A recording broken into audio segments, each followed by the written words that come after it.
¿Qué pasa?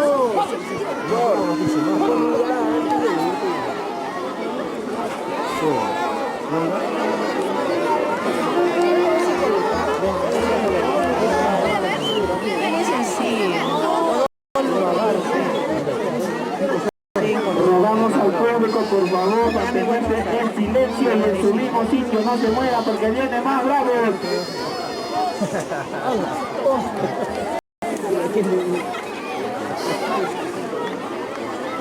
Por favor, rogamos a las personas que están en esa vía, por favor, que se bajen porque viene más bravos todavía.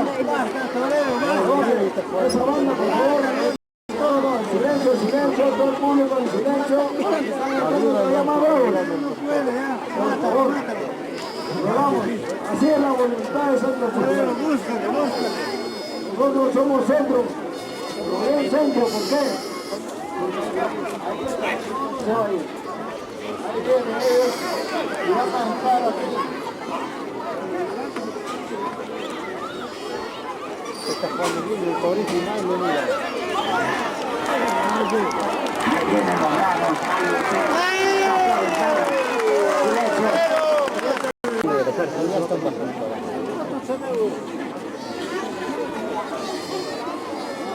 Es que no está jugando bonito.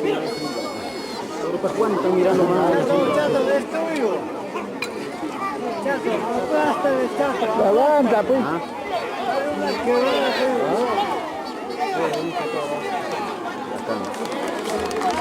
Bravo.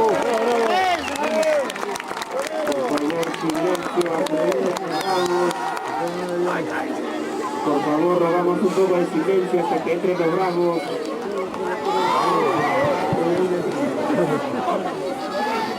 Confíate.